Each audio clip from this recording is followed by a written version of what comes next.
Hello friend, hi ಎಲ್ಲರಿಗೂ ನಮಸ್ಕಾರ. Welcome back to my channel. ನಾನಿಲ್ಲಿ ರೆಸಿಪಿ ಮಾಡ್ತಾ ಇರೋದು ಕ್ಯಾಪ್ಸಿಕಮ್ ದಪ್ಪ ಮೆಣಸಿನ್ಕಾಯಿ ತೊಗೊಂಡಿದ್ದೀನಿ, ಟೊಮಾಟೊ ಮತ್ತು ಕಡಲೆಬೀಜ ತೊಗೊಂಡಿದ್ದೀನಿ.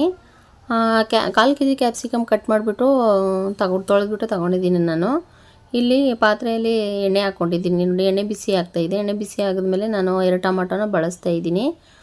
2 ಟೊಮಾಟೊ ಹಾಕ್ಕೊಂಡಿದ್ದೀನಿ. ನೀವು ಬೇಕಂದರೆ ಈರುಳ್ಳಿ ಹಾಕ್ಕೋಬೋದು. ತುಂಬ ಸಿಂಪಲ್ಲಾಗಿ ಅರ್ಜೆಂಟಲ್ಲಿ ಮಾಡಬೇಕಾಗಿತ್ತು, ಹಾಗಾಗಿಬಿಟ್ಟು ನಾನು ಸಿಂಪಲ್ಲಾಗಿ ಪಲ್ಯನ ಸೇರ್ ಮಾಡ್ತಾಯಿದ್ದೀನಿ. ನೋಡಿ, ಟೊಮಾಟೊ ಫ್ರೈ ಆದಮೇಲೆ ಕ್ಯಾಪ್ಸಿಕನ್ನ ಹಾಕ್ಕೊತಾ ಇದ್ದೀನಿ. ಕ್ಯಾಪ್ಸಿಕಮ್ ಹಾಕ್ಬಿಟ್ಟು ಸ್ವಲ್ಪ ಎಣ್ಣೆಯಲ್ಲಿ ಸ್ವಲ್ಪ ಚೆನ್ನಾಗಿ ಫ್ರೈ ಮಾಡ್ಕೋಬೇಕು.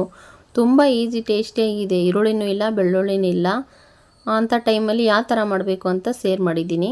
ಸ್ವಲ್ಪ ಅರಿಶಿನ ಪೌಡ್ರನ್ನ ಬಳಸ್ತಾ ಇರೋದು. ಆಮೇಲೆ ರುಚಿಗೆ ತಕ್ಕಷ್ಟು ಉಪ್ಪನ್ನು ಹಾಕ್ಕೊತಾ ಇದ್ದೀನಿ. ಆಮೇಲೆ ಮಸಾಲೆ ಖಾರದ ಪುಡಿ, ಇದು ಉತ್ತರ ಕರ್ನಾಟಕ ಕಡೆ ಮಸಾಲೆ ಖಾರದ ಪುಡಿ ಇದೆಲ್ಲ 2 ಸ್ಪೂನಷ್ಟು ಹಾಕ್ಕೊಂಡಿದ್ದೀನಿ ನಾನು. ಹಾಕ್ಬಿಟ್ಟು ನೋಡಿ, ಈ ಥರ ಚೆನ್ನಾಗಿ ಸ್ವಲ್ಪ ಫ್ರೈ ಮಾಡ್ಕೋಬೇಕು. ನೋಡಿ, ಇವಾಗ ಫ್ರೈ ಆಗ್ತಾಯಿದೆ. ಚೆನ್ನಾಗಿ ಟೇಸ್ಟಿಯಾಗಿರುತ್ತೆ. ಒಂದು ಸತಿ ಚಪಾತಿಗೋ ರೊಟ್ಟಿಗೋ ಅನ್ನಕ್ಕೂ ತಿನ್ಬೋದು. ನೋಡಿ, ನೀವು ಇದೇ ಥರ ಮಾಡಿ. ಇವಾಗ ಕ್ಯಾಪ್ಸಿಕಮ್ ಬೇಯಿಸಿಗೋಸ್ಕರ ಒಂದು ಅರ್ಧ ಗ್ಲಾಸಷ್ಟು ನೀರು ಹಾಕ್ಕೊಂಡಿದ್ದೀನಿ. ನೋಡಿ, ನಾನು ನೀರು ಹಾಕ್ಬಿಟ್ಟು ಈ ಥರ ಎಲ್ಲ ಮಿಕ್ಸ್ ಮಾಡ್ಕೋಬೇಕು. ಮಿಕ್ಸ್ ಮಾಡಿದ್ದೀನಿ. ಇವಾಗ ನೀರು ಹಾಕ್ಬಿಟ್ಟು ಇವಾಗ ಪ್ಲೇಟನ್ನು ಮುಚ್ಚಬೇಕು. ಒಂದು 10 ರಿಂದ 15 ನಿಮಿಷ ಬೇಯಿಸ್ಕೋಬೇಕು. ನೋಡಿ, ಬೇಯಿಸ್ಕೊಂಡಿದ್ದೀನಿ. ಪಲ್ಯ ರೆಡಿ ಆಗ್ತಾಯಿದೆ.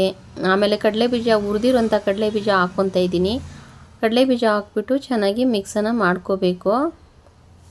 ನಾನು ಕಡಲೆಬೀಜ ಹುರಿದು ಪುಡಿ ಮಾಡ್ಕೊಂಡಿದ್ದೆ, ಹಾಕ್ಕೊಂಡಿದ್ದೀನಿ. ನೋಡಿ, ಕೊತ್ತಂಬರಿ ಇಲ್ಲ, ಬೆಳ್ಳುಳ್ಳಿ ಇಲ್ಲ, ಈರುಳ್ಳಿ ಇಲ್ಲ. ತುಂಬ ಸಿಂಪಲ್ ಪಲ್ಯ. ನೋಡಿ, ನೀವು ಟ್ರೈ ಮಾಡಿ ನೋಡಿ. ನೆಕ್ಸ್ಟ್ ವಿಡಿಯೋದಲ್ಲಿ ಸಿಗ್ತೀನಿ. ಎಲ್ಲರಿಗೂ ಬಾಯ್.